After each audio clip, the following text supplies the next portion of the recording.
Hello and welcome to what's in this week's Oban Times, or Witwhat, with me, Sandy Neal. Me, Kathy Griffiths. And me, Owen Wild. We're here to give you a little insight into just some of the stories that are in the Oban Times this week. You can read all the stories and lots more online by going to westcoasttoday.co.uk or by picking up a printed copy in newsagents, supermarkets and petrol stations. But we'll get right into it. Kathy, what have you got for us? Thanks, Sandy. Well, how are we all doing after the big storm blew in and blew the power out?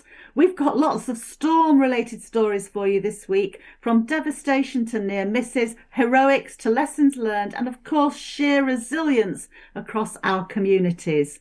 This is also a good time to give a shout out to the hundreds of SSEN engineers who are out there in the worst of it and got us reconnected.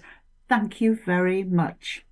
I've also been chatting to Kath Sheldrick from North Connell, who is spending 2 weeks in a refugee camp in Jordan, where more than 40,000 people are living in an area no bigger than Dumbag. To find out what she's been fundraising for and what she's doing out there to help improve lives, read this week's Oban Times or go online to www.westcoasttoday.co.uk. Meanwhile, over on Jura and Isla, children are tucking into wild venison for school dinners, introduced by Argyll and Bute Council as a healthy meal option. It's a UK first, apparently. Anyone remember their school meal faves? Hedgehog-like rice-studded meatballs and pink custard for me. Yum. Not together, of course. Back to you, Sandy. Gosh, that's an image to start the morning. Well, my goodness. Meatballs and custard.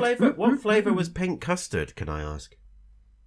I think it would have supposed to have been strawberry, but I don't really remember it tasting of strawberry. It was never very strawberry. It's a very artificial tasting flavour. Okay. Yeah, but it looked good. Yeah. Well, I think we've opened up another topic of conversation for another day there, different colours and flavours of custards.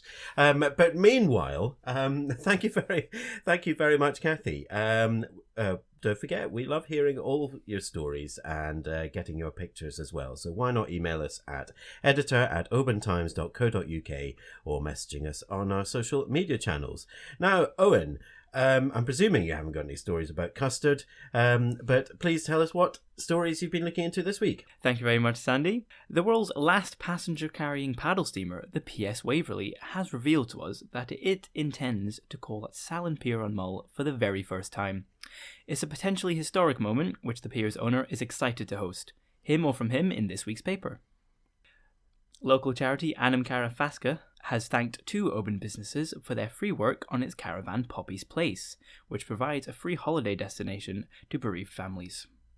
And Lochalan Primary School is set to receive its very own Gaelic medium unit, to the joy of local parents who put forth a united front to see the idea become a reality. Highland Council will begin advertising for a Gaelic teacher very soon. Thank you very much, Owen. Well, a scientist who fell and broke his leg while in a remote part of Argyll has told how he feared for his life and was only able to raise the emergency services after dragging himself along an icy shoreline. You can read all about that in this week's paper. Fears have been expressed for the future of a library in Argyll and Bute, with a councillor admitting there is no money. And further north, Western Isles Council must find around £4 million to balance this year's budget, and it's considering a council tax rise too. And Morven is hosting an architectural symposium to commemorate the centenary of an unrivalled Highland architect, Alexander Ross. Fine examples of his work can be found in almost every Highland town. You may even be looking at one of them right now. That's all from us this week. Don't forget to pick up a copy of the Oban Times or find many more stories from all our West Coast newspapers online at www.westcoasttoday.co.uk. So it's goodbye from me, Sandy Neal. Goodbye from me, Kathy Griffiths. And goodbye from me, Owen Wild. Bye. Bye. Hey!